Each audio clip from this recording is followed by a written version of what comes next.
ओम नमो भगवते वासुदेवाय। आज मैं आपको श्री शरद पूर्णिमा व्रत प्राचीन कथा मावे के लड्डू वाली सुनाती हूँ। बहुत पुराने समय की बात है कि श्री नारद मुनि नारायण नारायण करते हुए विष्णु लोक पहुँचे और श्री विष्णु भगवान की स्तुति वंदना भक्ति भावपूर्ण रूप से करने लगे। तब भगवान विष्णु प्रसन्न होकर प्रकट हुए और बोले, हे मुनि श्रेष्ठ, कैसे याद किया? हे प्रभु, आप तो अंतर्यामी हैं, हम क्या चाहते हैं आप तो जानते ही हैं।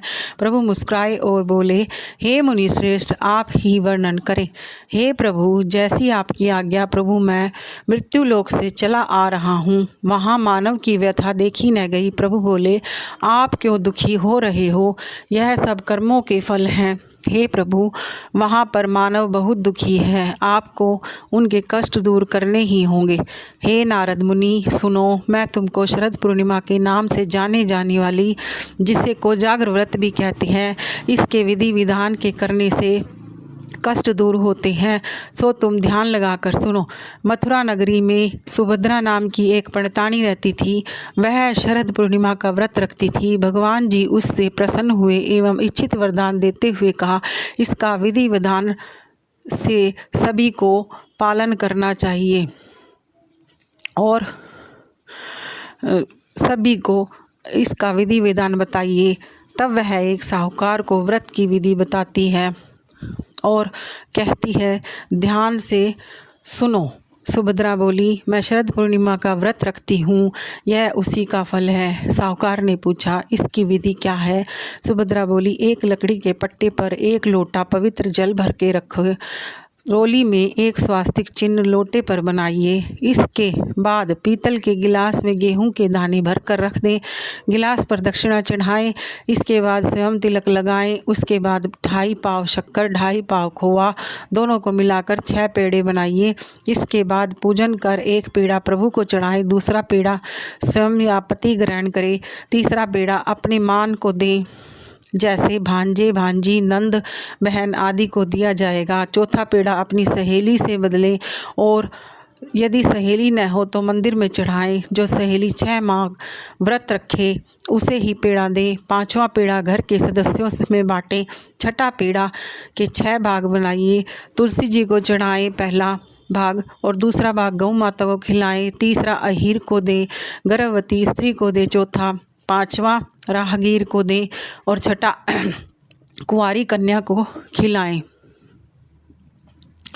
उसके बाद 6 पेड़ा वितरित कर दें और लोटे में रखे जल से चंद्रोदय के समय चंद्रमा को जल चढ़ाएं। घर जाकर साहूकार ने अपनी पत्नी को शरद पूर्णिमा व्रत रखने के लिए कहा। उसकी पत्नी ने व्रत की सारी तैयारी कर ली और उसने कहा कि विधि बताइए आप मुझे। साहूकारनी ने व्रत की विधि साहूकार ने समझाई। साहूकारनी को उसकी पत्नी ने व्रत करना शुरू कर दिया, जिसका फल यह मिला। साहूकार के यहाँ 2 कन्याओं का जन्म हुआ। बड़ी का नाम सावित्री और छोटी का नाम चंद्रमुखी रखा। दोनों पूजन कार्यों में रुचि रखती थी एवं प्रतिदिन पूजा करती थी। दोनों का ब्याह संपन्न घराने में कर दिया गया। दोनों बहनें शरद पूर्णिमा का व्रत रखती थी। सावित्री विधि विधान से व्रत रखती थी, अतः उसे सुंदर संतान की प्राप्ति हुई। इसके विपरीत चंद्रमुखी अधूरा व्रत करती थी, जिसके कारण यह फल हुआ कि उसके पुत्र कुछ दिन जीवित रहकर स्वर्ग सिधार जाते थे। इस कारण चंद्रमुखी दुखी रहती थी। आखिर एक दिन चंद्रमुखी एक ज्योतिषी से इसका कारण पूछती है। तब ज्योतिषी ने कहा, तुम अधूरा व्रत रखती हो, इस कारण तुम्हारी संतान स्वर्ग को प्राप्त हो जाती है।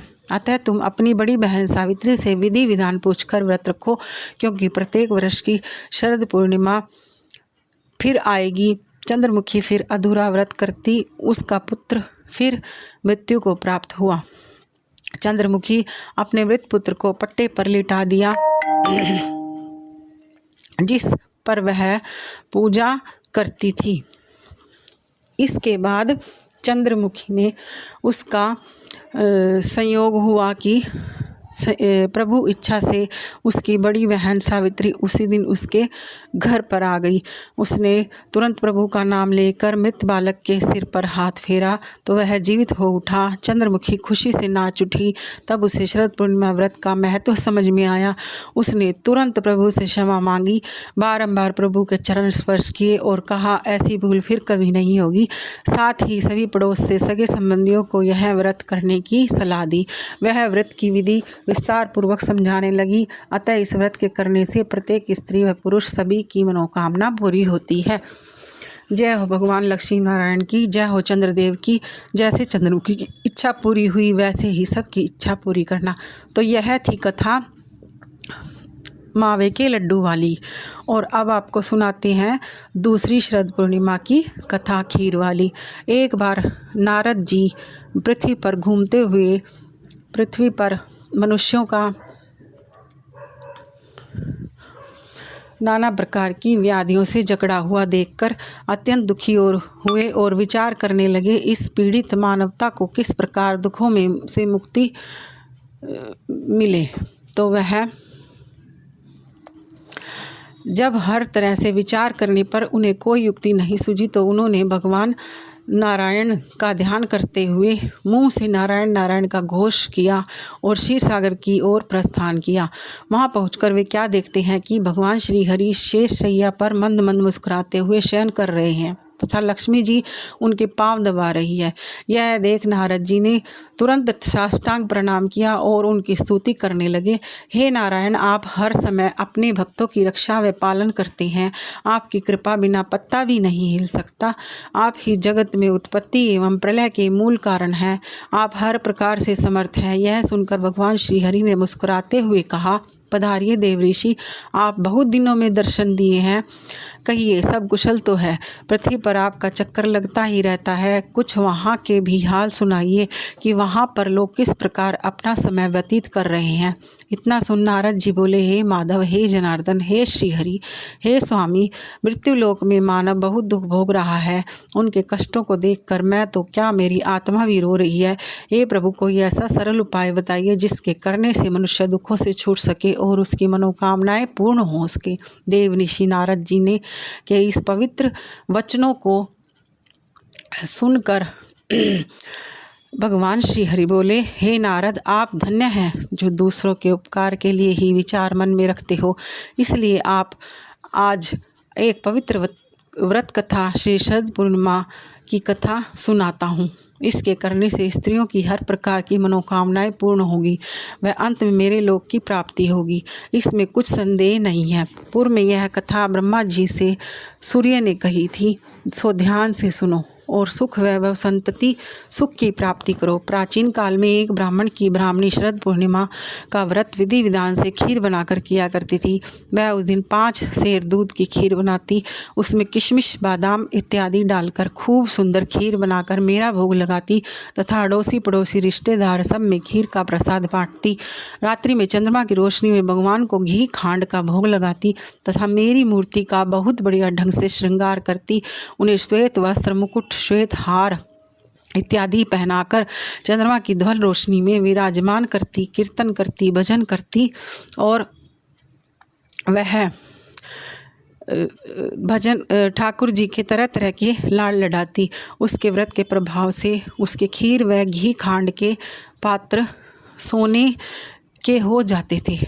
जब यह बात साहूकारनी को मालूम हुई तो उसे बहुत दुख व जलन हुई कि देखो, इसके तो बर्तन सोने के हो जाते हैं।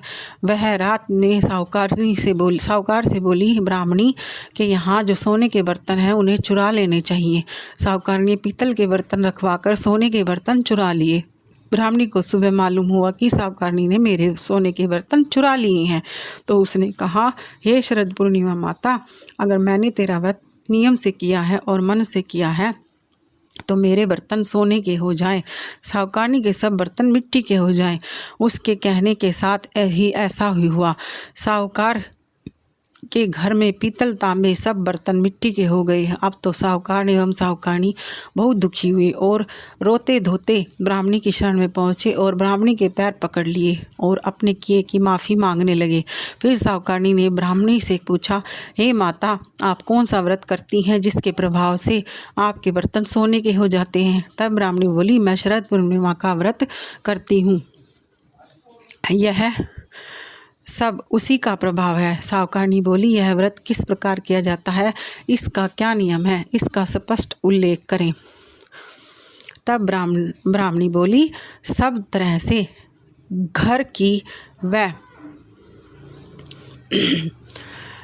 की व अपनी सफाई करें, श्वेत वस्त्र धारण करें, ठाकुर जी के भजन पूजन में मन लगाएं, 5 सेर दूध की खीर बनाएं, उससे ठाकुर जी का भोग लगाकर 4 हिस्सों में बांट दें। 1 हिस्सा ब्राह्मण को दें, 1 हिस्सा पड़ोसी को दें, 1 हिस्सा गाय को दें, 1 हिस्सा स्वयं सेवन करें। काष्ठ के पट्टे पर 1 लोटा जल भर कर रखें, 1 दीपक जला लें, रोली से पट्टे पर स्वास्तिक बना दें, फिर चावल व रोली से पूजा करें, दक्षिणा चढ़ाएं व चंद्रमा निकलने पर लोटे का जल चंद्रमा को अर्घ देकर चढ़ा दें।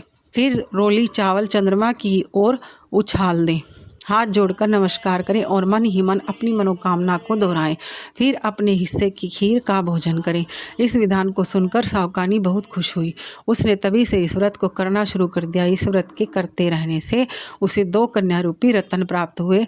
उसने बड़ी पुत्री का नाम सुमित्रा और छोटी पुत्री का नाम सुनीता रखा। दोनों लड़कियां बालकपन से ही धार्मिक कार्यों में अधिक ध्यान रखती थी। दोनों के व्रत में एक फर्क था। सुमित्रा विधि विधान पूर्वक व्रत कर रखती थी, सुनीता विधि विधान लेकिन व्रत तो करती थी सुनीता भी, लेकिन व्रत को बीच में ही छोड़कर व्रत का समापन कर देती थी। सुमित्रा जो पूरा व्रत रखती थी उसके सुंदर और दीर्घायु संतान उत्पन्न होती थी, परंतु सुनीता के व्रत खंडन के कारण उसके पुत्र जन्म होने के पश्चात कुछ दिन जीवित रहते थे, बाद में मर जाते थे। इस कारण सुनीता दुखी हो जाती थी। एक दिन सुनीता ने ज्योतिषी को बुलाकर कहा, मेरी संतानें जन्म लेने के पश्चात कुछ समय जीवित रहने के बाद मर जाती हैं, अतः आप उपाय बताकर हमारे दुख दूर करें। इस पर ज्योतिषी ने कहा, ऐसा इसलिए होता है क्योंकि तुम शरद पूर्णिमा का व्रत अधूरा रखती हो। व्रत अधूरा होने के कारण तुम्हारी संतानें मृत्यु को प्राप्त हो जाती हैं, अतः तुम अपनी बड़ी बहन सुमित्रा को बुला कर लाओ। उसके स्पर्श से तुम्हारी संतान अवश्य जीवित हो जाएगी, क्योंकि वह शरद पूर्णिमा का व्रत पूर्ण रूप से भक्ति भाव से करती है। इतना कहकर वह ज्योतिषी चले गए और पीछे सुनीता वियोग के कारण वह बात भूल गई। हर वर्ष की तरह शरद पूर्णिमा आई। सुनीता ने विधि पूर्वक व्रत किया, लेकिन व्रत में कुछ कमी होने के कारण उसका जो पुत्र था मर गया। उसने मृत पुत्र को उस पट्टे पर सुला दिया जिस पर शरद पूर्णिमा का पूजन किया करती थी। लेकिन ईश्वर की मर्जी से वहाँ पर उसकी बड़ी बहन सुमित्रा अचानक उसके घर आ गई और सुमित्रा के लहंगे का छोर मृत पुत्र को स्पर्श कर गया। जैसे ही स्पर्श हुआ पुत्र जीवित हो उठा। इस पर सुमित्रा बोली, अगर हम बिना देखे इस पट्टे पर बैठ जाते तो तुम्हारा पुत्र मर जाता। इस पर उसकी छोटी बहन सुनीता ने कहा, यह तो पहले से ही मर गया था, किंतु तुम्हारे व्रत के प्रभाव से यह जीवित हो उठा। अपनी छोटी बहन की यह बात सुनकर उसकी बड़ी बहन सुमित्रा बहुत प्रसन्न हुई। उसे प्रथम बार शरद पूर्णिमा व्रत की शक्ति का अनुभव हुआ। इसके बाद दोनों बहनें शरद पूर्णिमा का व्रत और भी भक्ति भाव के साथ करने लगी। वह अपने सगे संबंधियों व आस पड़ोस के लोगों को यह व्रत की विधि बतलाने के बाद उसने कहा कि यह व्रत सभी करें और ध्यान से करें और विधि पूर्वक करें, तो उन्हें इस व्रत का फल प्राप्त हुआ। ये थी शरद पूर्णिमा की कथा, जिसे हमें सबको ध्यानपूर्वक सुनना चाहिए और इसका पालन करना चाहिए, विधि पूर्वक करना चाहिए। तो यही कथा का समापन होता है। ओम नमो भगवते वासुदेवाय।